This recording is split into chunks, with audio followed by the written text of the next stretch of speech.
நம்ம தேவன் எப்படி இந்த உலகத்தை கிரியேட் பண்ணாரு அப்படிங்கிற ஸ்டோரி தான் பார்க்க போறோம். அதுல தேவன் வானத்தையும் பூமியையும் சிருஷ்டித்தார். பூமி ரொம்ப இருளா வெறுமையா தண்ணியா நிறைஞ்சிருந்துச்சு. ஆவியானவர் தண்ணியில அசைவாடி கொண்டிருந்தார். தேவன் வெளிச்சம் உண்டாக கடவுள் அப்படின்னு சொன்னார். உடனே வெளிச்சம் உண்டாயிருச்சு. தேவன் வெளிச்சம் ரொம்ப நல்லா இருக்கு அப்படின்னு பார்த்தார். வெளிச்சத்தையும் இருளையும் தேவன் இரண்டாக பிரித்தார். வெளிச்சத்துக்கு பகல் அப்படின்னு பேரிட்டார், இருளுக்கு இரவு அப்படின்னு பேரிட்டார். சாயங்காலமும் விடிய காலமாகி முதலாம் நாள் முடிந்தது. பூமி முழுசும் தண்ணியா நிறைஞ்சிருந்துச்சு. தேவன் தண்ணிக்கு நடுவுல ஆகாய விரிவை உண்டு பண்ணி ஆகாய விரிவுக்கு மேல இருக்கிற தண்ணியையும் ஆகாய விரிவுக்கு கீழே இருக்கிற தண்ணியையும் இரண்டாக பிரித்தார். ஆகாய விரிவுக்கு தேவன் வானம் அப்படின்னு பேர் வைத்தார். சாயங்காலமும் விடிய காலமாகி இரண்டாம் நாள் முடிந்தது. வானத்தின் கீழ் இருக்கிற தண்ணி எல்லாம் ஓரிடத்தில் சேர்ந்து மித்த இடத்துல வெட்டாந்தரை உண்டாக கடவுது அப்படின்னு கட்டளையிட்டார். உடனே வெட்டாந்தரை உண்டாச்சு. வெட்டாந்தரைக்கு தேவன் பூமி அப்படின்னு பெயர் வைத்தார். குவியெல்லாம் சேர்ந்த தண்ணிக்கு தேவன் சமுத்திரம் அப்படின்னு பெயர் வைத்தார்.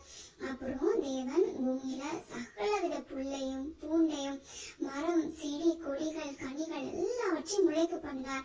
சாயங்காலமும் விடிய காலமாகி மூன்றாம் நாள் முடிந்தது. அப்புறம் தேவன் பகலுக்கும் இரவுக்கும் வித்தியாசம் உண்டாகத்தக்கதாக வானம் என்கிற ஆகாய விரிவிலே சுடர்கள் உண்டாக கடவுது. அவைகள் காலங்களையும் நாட்களையும் வருஷங்களையும் குறிப்பதற்காக இருக்க கடவுது அப்படின்னு சொன்னார். பகல ஆள பெரிய சுடரும் இரவை ஆள சிறிய சுடரும் ஆகிய இரண்டு மகத்தான சுடர்களையும் நட்சத்திரங்களையும் உண்டாக்கினார். சாயங்காலமும் விடிய காலமாகி நான்காம் நாள் முடிந்தது. பின்பு தேவன் சமுத்திரத்தில் நீந்தும் சகல வகை மீன்களும் ஆகாயத்துல பறக்கிற சகல வகை பறவைகளையும் பட்சிகளையும் சிருஷ்டித்தார். தேவன் அவைகளை ஆசீர்வதித்து நீங்கள் பள்ளிக்கு பெருகி சமுத்திர ஜலத்தை நிரப்புங்கள் என்றும் பறவைகள் பூமியில் பெருக கடவுள் என்றும் சொன்னார். சாயங்காலமும் விடிய காலமாகி ஐந்தாம் நாள் முடிந்தது. அப்புறம் தேவன் பூமியில சகலவித ஜாதி ஜாதியான காட்டு மிருகங்களையும் நாட்டு மிருகங்களையும் ஊரும் பிராணிகளையும் சிருஷ்டித்தார். கடைசியாக தேவன் அவருடைய சாயலிலே மனுஷனை உண்டாக்கினார். அவர்களை ஆணும் பெண்ணுமாய் சிருஷ்டித்தார். பூமியில அவர் உண்டு பண்ண எல்லாவற்றையும் ஆள அதிகாரத்தை மனுஷனுக்கு கொடுத்தார்.